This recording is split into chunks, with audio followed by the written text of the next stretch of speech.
Best varicose wines చికిత్సనే పొందండి. నొప్పి లేని చికిత్స కోసం సంప్రదించండి ఎవిస్ హాస్పిటల్. నమస్తే అమ్మా జయలక్ష్మి. అమ్మా హ్మ్. కార్తీక మాసంలో హ్మ్. ముఖ్యంగా శివునికి హ్మ్. అనేక రకాలైన అభిషేకాలు, అర్చనలు, పూజలు విశిష్టంగా చేస్తూ ఉంటారు. హ్మ్. కొంతమంది చేయలేకపోతారు. హ్మ్. మరి వారు ఆ దేవుని యొక్క కృపకి పాత్రులు కాలేకపోతారా? ఆయన అంటే ఈ చేసినోళ్ళు ఆయనకి దగ్గర అవ్వటం, చేయలేకపోయిన వారు మరి వారి పరిస్థితి ఏంటమ్మా? చెయ్యలేకపోవడానికి ఉన్న కారణం ఏమిటమ్మా? వనరులు లేకపోవడమా, ఉద్దేశం లేకపోవడమా? వనరులు లేవనుకుందాం. అది ఉమ్.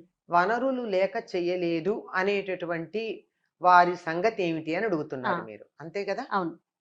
ప్రతి కూడా మనకి ఏం చెప్తారు, ఏది చేస్తూ ఉన్నా నాకు లభ్యమైనటువంటి వస్తువులను బట్టి, నాకున్నటువంటి సౌకర్యాన్ని బట్టి చేస్తున్నాము అని ఒక సంకల్పంలో చెప్పుకుంటాం. ప్రతి వ్రతానికి అవునవును. పూజకి చెప్పుకుంటాం కదా. ఆ. నీకు ఏవి వనరులు ఏమి లేవు, దాన్ని బట్టి ఆలోచించుకోండి. మీకు ఇప్పుడు ఆవు పాలు దొరకడం అన్నది చాలా కష్టం. ఆ. డబ్బుండి కూడా ఆవు పాలు దొరకవు. అవునమ్మా. దొరికితే కూడా జెర్సీ పాలే దొరుకుతున్నాయి, జెర్సీ ఆవు పాలు. మన దేశీయమైనటువంటి ఆవు పాలు మాత్రమే అభిషేకానికి కావాలి. అట్లాంటప్పుడు ఏం చేద్దాం? నేను అభిషేకం మానేస్తానా, దొరికిన దాంతో చేస్తానా? ఉమ్. అది నిర్ణయించుకోవాలి. ఉమ్. అట్లా వస్తువులు దొరకకపోవడానికి, అందుబాటులో లేకపోవడం ఒకటి, నేను కొనుక్కోలేకపోవడం ఒకటి, నా దగ్గర పరిస్థితులు ఆర్థిక కూడా స్తోమత కారణం. లేకపోవడం ఒకటి, లేదా రెండు ఉండి కూడా అందుబాటులో లేక నేను వెళ్ళలేక శారీరకంగా నాకు అవకాశం సరైనటువంటి లేకపోవడం. అవకాశం లేకపోవడం ఒకటి. ఇలాంటి అనేక కారణాలు ఉంటాయి. వీటిల్లో దేనిని బట్టైనా అసలు అన్నిటికన్నా ప్రధానం ఏమిటి? భావగ్రాహీతు జనార్దన అన్నారు. నీ భావాన్ని గ్రహిస్తాడు భగవంతుడు. ఉమ్. నీకు మనసులో నిజంగా చెయ్యాలనుందా?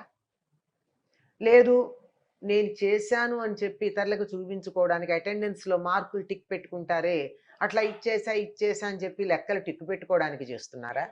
కనుక చెయ్యాలనేటటువంటి సంకల్పం ఉండి అనేక కారణాలుగా వీలుకో. సమయం లేకపోవచ్చు, ఎందుకంటే తెల్లవారుజామున 5ంటికే డ్యూటీకి వెళ్ళాల్సి ఉండొచ్చు, ఇంకేదో కారణాలు ఉండొచ్చు. ఉమ్. అటువంటి సందర్భంలో మనసులో చెయ్యాలన్న సంకల్పాన్ని అనుసరించి మనసు అక్కడ పెడితే సరిపోతుందమ్మా. భావగ్రాహీతు జనార్దన అన్నారు. జనార్దనుడే కాదు, ఇవ శివుడు కూడా, జటాధరుడు కూడా అంతే, జటాధరుడు కూడా అంతే. ఉమ్. అందుకని అంటే ఈ మాట అన్నారు కదా అని నాకు కావలసిన తీరుకుంది, అన్నీ అందుబాటులో ఉన్నాయి, భావగ్రాహీతి జనార్దన అన్నారు గనక నేను చేద్దాం అనుకున్నాను, భగవంతుడికి చేరిపోయింది అని చెప్పి నేను అనుకుంటే సరిపోదు. అమ్మా, ఇక్కడ ఇంకొక ప్రశ్న ఒకటి తలెత్తుతు ఉంటుందమ్మా. ఏంటంటే భగవంతుడు ఆయన సర్వాంతర్యామి, ఆయనకి ఇవన్నీ చేస్తేనే నచ్చుతామా మనము?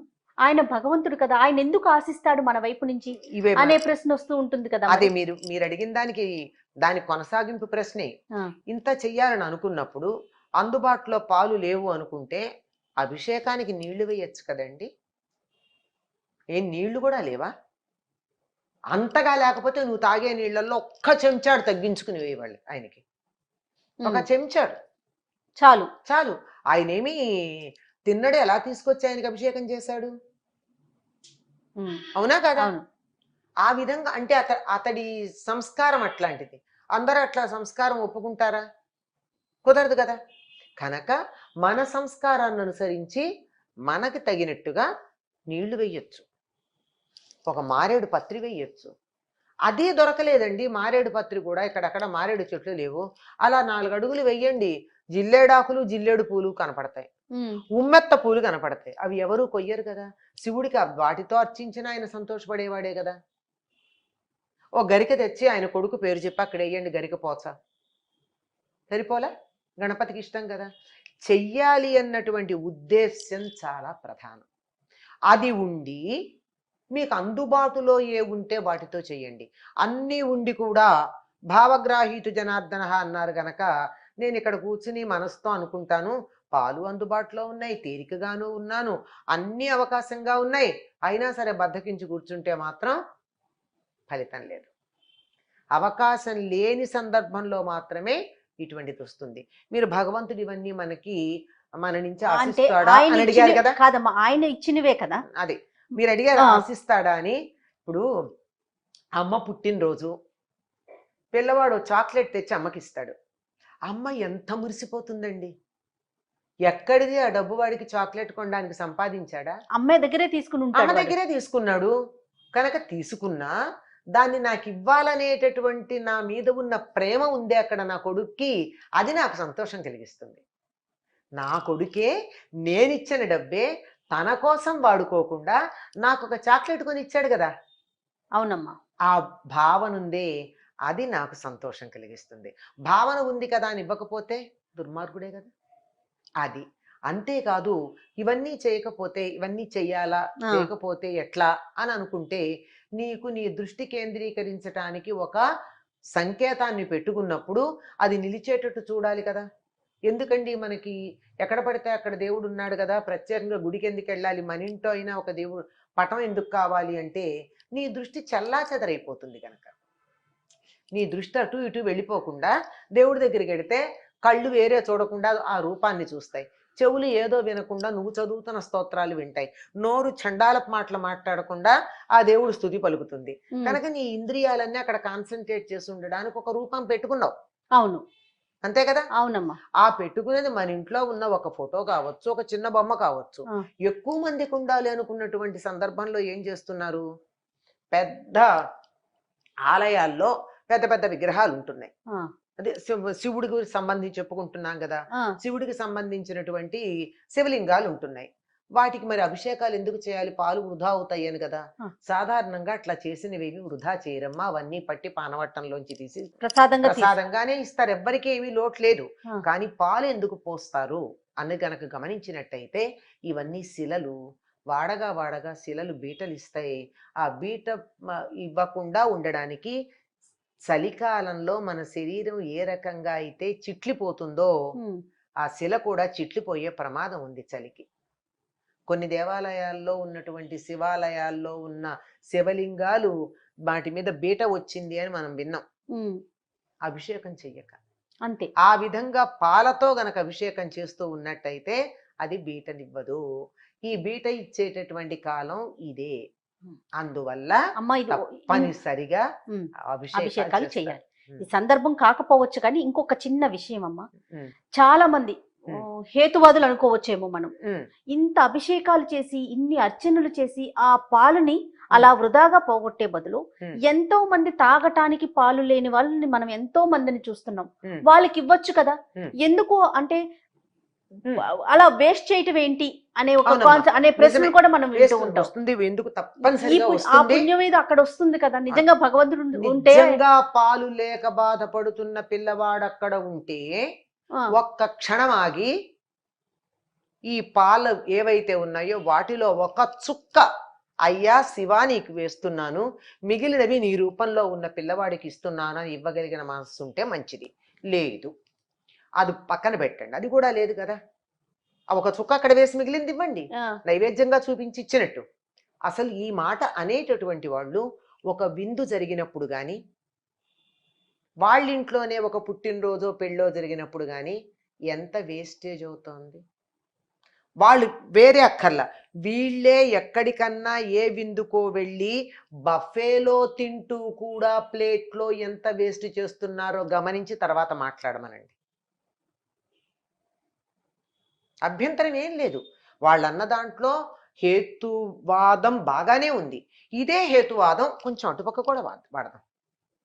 ఇది ఇక్కడే ఎందుకు ఉపయోగిస్తారు, అనేక సందర్భాలు ఉన్నాయి కదా, అనేక సందర్భాల్లో మనం వృధా చేసే ఉన్నాయి కదా, ఉన్నాయా లేదా? అవును.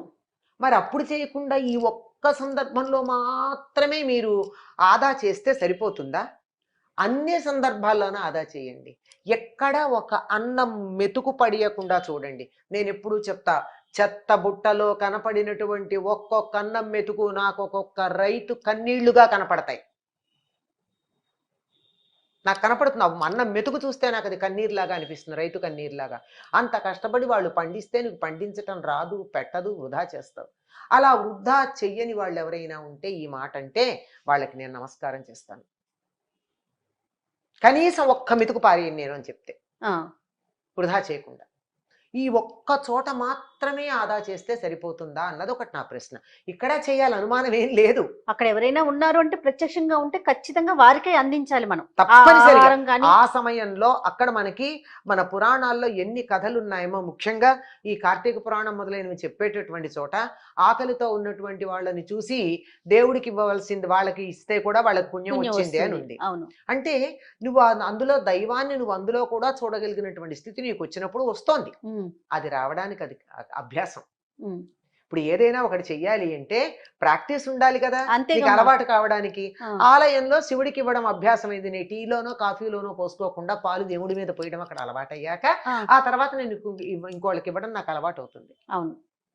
అంతే కదా. అలాంటప్పుడు ఇక్కడ మనం ఆయన ప్రేమని పంచటంలో వ్యత్యాసం అనే అసలు ఆ ప్రశ్నే ఉండకూడదు కదమ్మా. ఉండకూడదు కదా. ఇప్పుడు ఆయన మీద పోస్తేనే ప్రేమ ఉంటుందా, ఆయనకి ఆయన భక్తి, ఆయనకి మన మీద ఉన్న మనకున్న భక్తిని మనం చాటుతున్నట్లా, వేరే వాళ్ళకి ఇస్తే లేనట్లా అనే ప్రశ్న లేవనెత్తకూడదు అసలు కదా. నువ్వు అవతల వాళ్ళని కూడా శివుళ్ళ భావించగలిగే స్థాయికి ఎదగడానికి ఇది ఒక ప్రాక్టీస్ అంతే. నువ్వు ఆ స్థాయికి వచ్చాక నువ్వు అభిషేకం చేయక్కర్లేదు, నైవేద్యం పెట్టక్కర్లేదు, పూజ చేయక్కర్లా. ఆ స్థాయికి వచ్చావా, ఆ స్థాయికి వచ్చావా అని అడుగుతున్నాను నేను. ఆ స్థాయికి రాకుండా ఎలా చేస్తారండి? ఎవరో ప్రశ్న వేశారు, ఇక్కడ సందర్భం కాకపోయినా నేను చెప్తున్నాను. నా తిన్నడు నోటితో నీళ్లు తీసుకొచ్చి శివుడి మీద చేశాడండి, మేం కూడా మడి ఆచారం లేకుండా దేవుణ్ణి పూజించచ్చు కదా అని. చెయ్యి, నో ప్రాబ్లం. నువ్వు కూడా పచ్చి మాంసం తిని ఉండగలవా? చెట్టు కింద పడుకోగలవా? వేటాడగలవా? ఇంత జానుడు బట్ట కట్టుకుని ఎండ చలి బాణ లేకుండా తిరగగలవా? నువ్వు ఆ రకంగా తిరగగలిగినటువంటి రోజున తిన్నడులాగా నోటితో నీళ్లు తీసుకొచ్చి శివుడి మీద అభిషేకం చెయ్యొచ్చు. అడిగితే కన్ను ఇవ్వగలవా? నీ కన్ను తీసి ఇవ్వగలవా? నువ్వు ఆ రకంగా దేవుడికి కన్ను ఇవ్వగలిగిన స్థితిలో ఉంటే నువ్వు నోటితో తీసుకొచ్చిన నీళ్లతో అభిషేకం చేయడం కాదు, కాలి చెప్పుతో శివుడి కన్నుని ఇలా చెప్పులున్న కాలుతో పట్టుకున్నాడు, శివుడి కంటిని అదింపి పెట్టి నెత్తురు కారకుండా. అవునమ్మా. ఆ పని చెయ్యొచ్చు ఎప్పుడు? నీ కన్ను ఇవ్వగలిగిన రోజున. కన్ను ఇవ్వలేనటువంటి వాడివి ఈ మాటలన్నీ అతనితో పోల్చుకుంటావా? దేనికి పోలిక? నాలిక ఉందని మాట్లాడడం కాదు, ప్రణాళిక ఉండాలి మాట్లాడడంలో. అంతే. అంటే వీళ్ళకి లేదని అనను, వేరే ప్రణాళిక ఉంటుంది, అందుకని ఎప్పుడు ప్రశ్నను లేవనెత్తటమే. అంతే. అంతే కదా. సమాధానాలు చెప్పండి. ఇప్పుడు మేము అడిగిన ప్రశ్నలకు సమాధానం చెప్పి ఈ ప్రశ్నలు లేవనెత్తచ్చు, తప్పేం లేదు. చాలా బాగా నివృత్తి అయి ఉంటుందని నేను కూడా అనుకుంటున్నానమ్మా. నమస్తే. నమస్కారం.